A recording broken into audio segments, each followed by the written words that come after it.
we start out with the opening theme, and here's what I recommend. I recommend working on sections and phrases. When you start out the piece, especially if you're not that good of a sight reader, it's really, really helpful to work on one section at a time while at the same time maintaining an overall picture.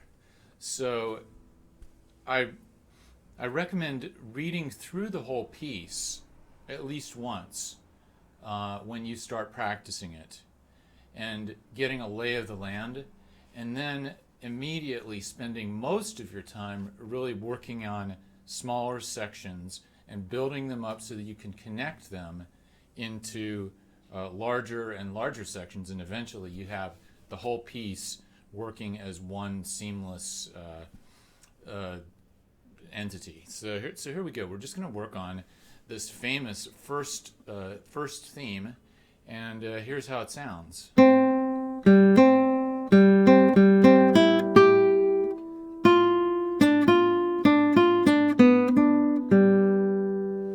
So if you notice, this is the right hand fingering up here. The first theme has, it happens on 3 separate strings. It happens on the first, second, and third string. And so I'm treating it a little bit as an arpeggio. Notice right here, I'm using the thumb, which is P, on the third string. And it works kind of like this. So if you were just going to go P, I, M, you would play this section right here. P, I, M, I, and then you'd have that whole thing there. So we're using free stroke, and we're just going I, P, I, P, I, P, I, M, I. And then here, M, I, M, I, M, I, M, I, P. So I keep my thumb there on the third string, just waiting, and I also use it to stabilize my hand while I play the rest.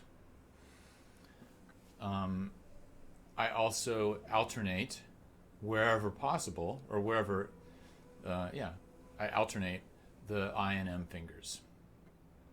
Do that one more time.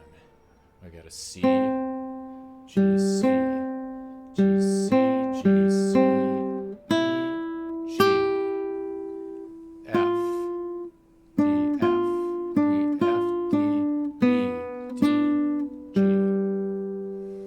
So if this is easy for you, just work on memorizing the right hand fingering. And if it's kind of tough for you, if you're not as familiar with the notes, then work on just really memorizing the notes. I recommend a couple of other techniques where something that I just did, I said the name of the notes, of each note as I played it. This really connects the names of the notes to your fingers, to your brain. C, G, C, G, C, G, E, C, E, G. Another really, really good thing is to actually sing the notes as you play them. And you can just sing them with the names of the notes. C, G, C, G, C. You can sing them with whatever fingering you're using. You could even say, 1, 0, 1, 0, 1, 0, 1, 0, 3, and so on and so forth. So let's move on to the next section here. Let's see if we can find it over here.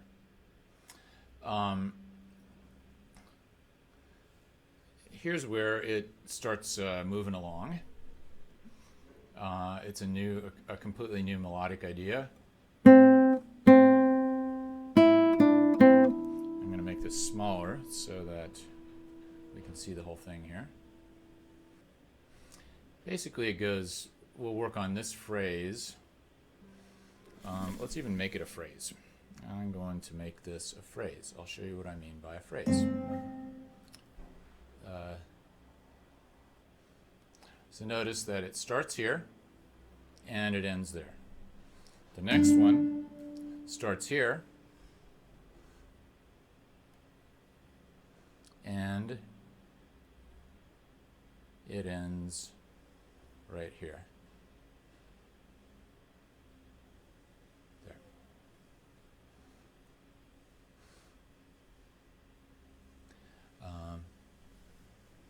Let's see how those sound. That's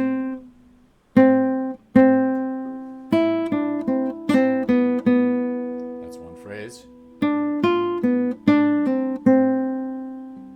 And then it repeats. And then it goes on. Let's talk a little bit about this here, this little grace note. So what is this? You're going to use your third finger to pull off. Notice that there's a little a slur mark there. This is a pull off from the third finger down to the first finger. And even though the grace note comes before the note here, it actually takes up the time value from the C. So it's D, C, C.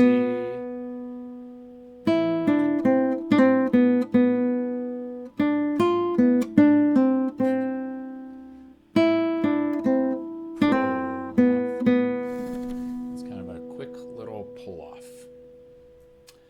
And then moving on to this one,